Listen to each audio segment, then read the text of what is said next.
ನಮಸ್ಕಾರ. ರಿವ್ಯೂ ಚಾನಲ್ಗೆ ಸ್ವಾಗತ. ನಾನು ಸೌಖ್ಯ ಗಾಂವ್ಕರ್.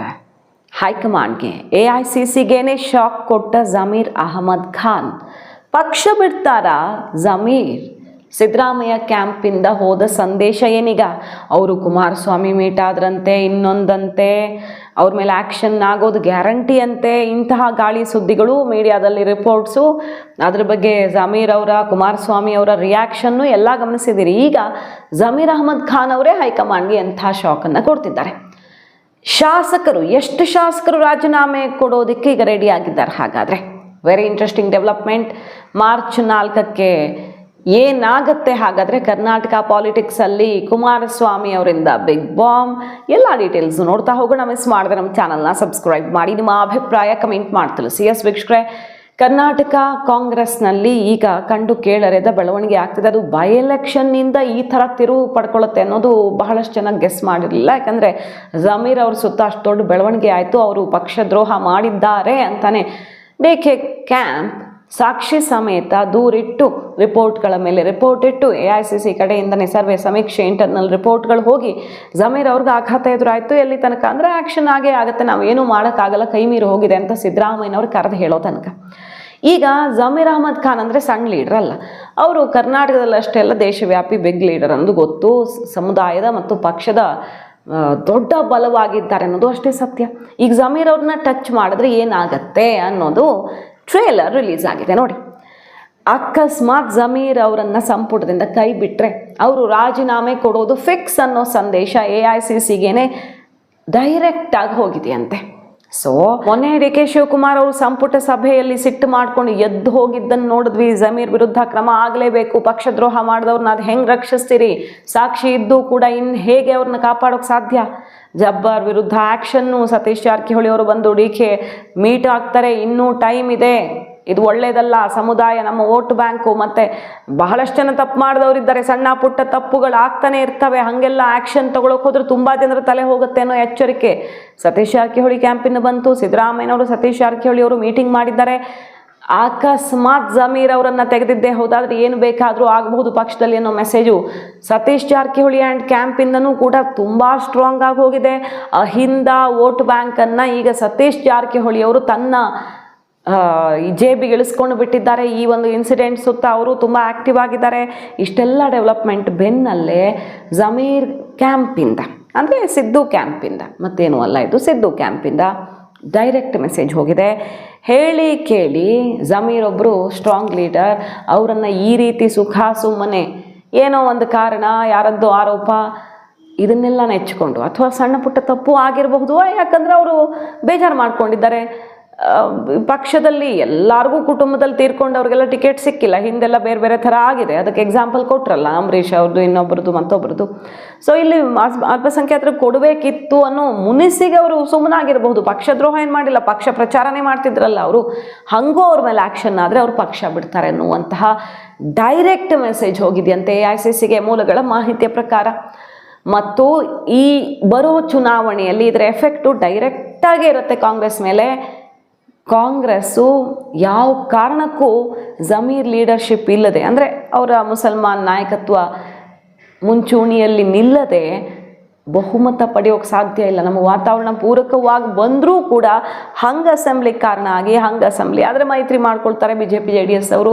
ಅಧಿಕಾರದಿಂದ ಬಹುದೂರಕ್ಕೆ ಸಾಗಲಿದೆ ಕಾಂಗ್ರೆಸ್ಸು ಅನ್ನೋದನ್ನು ಲೆಕ್ಕದ ಸಮೇತ 50ರಿಂದ 60 ಕ್ಷೇತ್ರ ದಲಿತ ಮತ್ತು ಮುಸಲ್ಮಾನ್ MLAಗಳು ಗೆದ್ದಿರುವಂಥದ್ದು, ಮತ್ತು ಅವರೇ ನಿರ್ಣಾಯಕವಾಗಿ ಕಾಂಗ್ರೆಸ್ ವೋಟ್ ಬಂದಿರುವಂಥದ್ದು, ಆ ಲೆಕ್ಕದ ಸಮೇತ ಇಷ್ಟೂ ಕ್ಷೇತ್ರಗಳಲ್ಲಿ ಅಲ್ಲೋಲ ಕಲ್ಲೋಲ ಆಗಬಹುದು.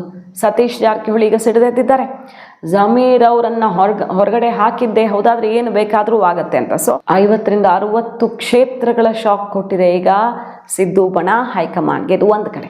ಮತ್ತೊಂದು ಕಡೆ ಸಂಪುಟ ಸರ್ಜರಿ ಸುರ್ಜೇವಾಲಾ ಭರವಸೆ ಸಿಕ್ಕಿದೆಯಂತೆ, ಹೈಕಮಾಂಡ್ ಒಪ್ಕೊಂಡಿದೆ. ಏನಾಗತ್ತಲ್ಲ, ಏನೋ ಒಂದು ಬದಲಾವಣೆ, ಸಂಪುಟ ಸರ್ಜರಿನೋ, CM ಚೇಂಜೋ, ಇನ್ನೊಂದು ಅಧ್ಯಕ್ಷ ಕುರ್ಚಿಗೆ ಬದಲಾವಣೆನೋ, ಎಲ್ಲನೂ ಈಗ ರಿಸಲ್ಟ್ ಬಂದ ತಕ್ಷಣ ಚುರುಕು ಪಡೆದುಕೊಳ್ಳುತ್ತೆ. ಅದಾಗ ಒಂದು ವಾರದಲ್ಲೇ ಎಲ್ಲ ಮುಗಿಸ್ತೀವಿ. ಮೇ 10, 15 ಒಳಗಡೆ ಕರ್ನಾಟಕ ಕಾಂಗ್ರೆಸ್ಸಲ್ಲಿ ಎಲ್ಲ ನಿರ್ಧಾರ ಆಗಿರುತ್ತೆ. ಅದ್ರಲ್ಲಿ ಯಾವ ಡೌಟು ಇಟ್ಕೊಳ್ಬೇಡಿ, ಇನ್ನು ಮುಂದಕ್ಕೆ ತಳ್ಳೋ ಯಾವುದೇ ಚಾನ್ಸ್ ಇಲ್ಲ ಅಂತ ಹೇಳಿ ಕಳಿಸಿದ್ದಾರೆ. ಸೊ ಈಗ ಸಂಪುಟ ಆಕಾಂಕ್ಷಿಗಳು 5-6 ಸಲ 4-5 ಸಲ MLA ಆದವರೆಲ್ಲ ರಾಜೀನಾಮೆ ಘೋಷಣೆ ಮಾಡಿಬಿಟ್ಟಿದ್ದಾರಂತೆ. ಯಾವ ಥರ? ಮಂತ್ರಿಗಿರಿ ಕೊಡೋದಾದ್ರೆ ಕೊಡಿ, ಇಲ್ಲ ನಾವು ಇಷ್ಟು ಸೀನಿಯರ್ಸ್ ಆಗಿ ಇಷ್ಟು ಅನುಭವ ಇದ್ದು ಇನ್ನು ನಮ್ಮ ನಿವೃತ್ತಿ ಸಮಯ ಬಂತು, 4-5 ಸಲ ಗೆದ್ದವ್ರಿಗೆಲ್ಲ ಆಯಿತು, ಎಲ್ಲರೂ 10 ಸಲ ಗೆಲ್ಲೋಕ್ಕೆ 8 ಸಲ ಗೆಲ್ಲೋಕ್ಕೆ ಎಷ್ಟೆಷ್ಟು ಚಾನ್ಸ್ ಸಿಗುತ್ತೆ ಗೊತ್ತಿಲ್ವಲ್ಲ. 5-6 ಸಲ ಅಂದರೆ ಅದೇ ಮ್ಯಾಕ್ಸಿಮಮ್ ಆಗುತ್ತೆ ತುಂಬ ಜನಕ್ಕೆ. ಇಷ್ಟು ಸಲ ಗೆದ್ದ ಮೇಲೂ ನಮಗೊಂದು ಸಚಿವ ಸ್ಥಾನ ಸಿಗಲ್ಲ ಅಂದರೆ ನಾವಿನ್ನು ಪಕ್ಷಕ್ಕೆ ಏನು ಮಾಡೋದು ಇಲ್ಲ ಬಿಡಿ, ರಾಜೀನಾಮೆ ಕೊಡ್ತೀವಿ ಅನ್ನೋ ತನಕ ಹೇಳಿಬಿಟ್ಟಿದ್ದಾರೆ. ಸೊ ಸಂಪುಟ ಸರ್ಜರಿ ಆಗಲೇಬೇಕು, ಸೀನಿಯರ್ಸ್ಗೆ ಅವಕಾಶ ಸಿಗಲೇಬೇಕು ಅನ್ನುವಂತಹ ಅತ್ಯಂತ ಕಠಿಣವಾದ ಪಟ್ಟು ಹಿಡಿದಿದ್ದಾರೆ, ನಿರ್ಧಾರವನ್ನು ಪ್ರಕಟಿಸಿದ್ದಾರೆ. ಹಾಗಾಗಿ ಹೈಕಮಾಂಡ್ ಮೇಲೆ ಈಗ ಸಂಪುಟ ಸರ್ಜರಿಯ ದೊಡ್ಡ ಹೊರೆ ಇದೆ. ಯಾಕಂದರೆ DK ಶಿವಕುಮಾರ್ ಅವ್ರನ್ನ CM ಮಾಡಿದ್ರೆ ಬಹುತೇಕರು ಜೂನಿಯರ್ಸೇ ಸಂಪುಟ ಸೇರಿಬಿಡ್ತಾರೆ ಅವರ ಕ್ಯಾಂಪಲ್ಲಿರೋರು. ಹಾಗಾಗಿ ಈಗ ಬದಲಾವಣೆಯ ಬಿರುಗಾಳಿ ಬೀಸ್ತಿರೋದ್ರಿಂದಾನೇ ಸಿದ್ದು ಕ್ಯಾಂಪಲ್ಲಿ ಗುರುತಿಸ್ಕೊಂಡಿರೋರು ಮತ್ತು ತಟಸ್ಥ ಬಣದಲ್ಲಿರೋ ಸೀನಿಯರ್ಸು ಎಲ್ಲ ಸಿಡಿದಿದ್ದಾರೆ. ಮಂತ್ರಿಗಿರಿ ಬೇಕೇ ಬೇಕು, ನೀವು ಯಾರನ್ನ CM ಮಾಡ್ತಿರೋ, DCM ಮಾಡ್ತಿರೋ, ಇನ್ನೊಂದು ಮಾಡ್ತಿರೋ, ಆದರೆ 4-5 ಸಾರಿ ಗೆದ್ದವರು ನಿವೃತ್ತಿಗೂ ಮುನ್ನ ಸಚಿವರಾಗಲೇಬೇಕು ಅನ್ನುವಂಥ ಕಡೆಯ ಎಚ್ಚರಿಕೆಯನ್ನು ರವಾನಿಸಿದ್ದಾರೆ. ಸೊ ಕರ್ನಾಟಕ ಕಾಂಗ್ರೆಸ್ನಲ್ಲಿ ಒಂದು ಚೂರು ಹೆಚ್ಚು ಕಡಿಮೆ ಆದರೂ ಬಿರುಗಾಳಿ ಬೀಸುವಂಥ ಲಕ್ಷಣ ಕಂಡು ಬರ್ತಿದೆ. ಜಮೀರ್ ಅವರು ರಾಜೀನಾಮೆ ಕೊಡ್ತಾರಾ ಅಥವಾ DKಗೆ ಪಟ್ಟ ಕಟ್ಟಿದ್ದಕ್ಕೆ ಒಂದು ತಂಡವೇ ಕಿತ್ತೆದ್ದು ಹೋಗುತ್ತಾ? ಈಗಾಗಲೇ ರಿಪೋರ್ಟ್ ಇಟ್ಟಿದ್ವಿ, ಕುಮಾರಸ್ವಾಮಿ ಅವರು ಕೆಲವು ಟಾಪ್ ಕಾಂಗ್ರೆಸ್ ಲೀಡರ್ಸ್ನ ಮೀಟ್ ಆಗಿದ್ದಾರೆ ಅನ್ನುವ ಸುದ್ದಿ ಒಳಗಡೆಯಿಂದ ಸದ್ದು ಮಾಡ್ತಾ ಇದ್ದು, ಅಕಸ್ಮಾತ್ DKಗೆ ಪಟ್ಟ ಕಟ್ಟಿದ್ರೆ ಸರ್ಕಾರ ಬಿದ್ದು ಹೋಗುತ್ತೆ. 28ಕ್ಕೂ ಮೊದಲೇ ಕುಮಾರಸ್ವಾಮಿ ಅವ್ರಿಗೊಂದು ಚಾನ್ಸ್ ಸಿಗಬಹುದು ಅನ್ನೋ ತನಕ ಚರ್ಚೆಗಳಿವೆ. ಇದರ ನಡುವೆ ಕುಮಾರಸ್ವಾಮಿ ಅವರೇ ಬಾಯ್ಬಿಟ್ಟು ಹೇಳಿದ್ದಾರೆ, ನೋಡ್ತಾ ಇರಿ ಕರ್ನಾಟಕ ಪಾಲಿಟಿಕ್ಸಲ್ಲಿ 4ನೇ ತಾರೀಕು ಆದಮೇಲೆ ಏನಾಗೋದಿದೆ. ಕುಮಾರಸ್ವಾಮಿ ಅವರು ಬೇರೆ ಟ್ರೇಲರ್ ಬಿಟ್ಟಿದ್ದಾರೆ. ಇದರ ನಡುವೆ ನಿಖಿಲ್ ಕುಮಾರಸ್ವಾಮಿ ಅವರ ಹೇಳಿಕೆ ಗಮನ ಸೆಳೀತಿದೆ. BJP ಮತ್ತು JDS ಮೈತ್ರಿ ಇದೆ, ಆದರೆ ಸಿದ್ಧಾಂತದಲ್ಲಿ JDS ಕ್ಲಿಯರ್ ಆಗಿದೆ. ಜಾತಿ ಧರ್ಮದ ಮೇಲೆಲ್ಲ ನಾವು ರಾಜಕಾರಣ ಮಾಡೋರಲ್ಲ, ನಮ್ಮದು ಪ್ರತ್ಯೇಕ ಪಕ್ಷ ಮತ್ತು ಪ್ರತ್ಯೇಕ ಸಿದ್ಧಾಂತ ಅನ್ನೋದನ್ನು ಒತ್ತಿ ಹೇಳಿದ್ದಾರೆ ನಿಖಿಲ್ ಕುಮಾರಸ್ವಾಮಿ. ಸೊ ಮಾತುಕತೆ ಕಾಂಗ್ರೆಸ್ನವ್ರ ಜೊತೆ ಯಾವುದೂ ಇಲ್ಲ ಅಂತ ಹೇಳ್ತಿದ್ರೂ ಕೂಡ ಏನೋ ಲೆಕ್ಕಾಚಾರಗಳಾಗ್ತಿವೆ ಅನ್ನೋದರ ಹಿಂಟ್ ಅಂತೂ ಸಿಗ್ತಿದೆ.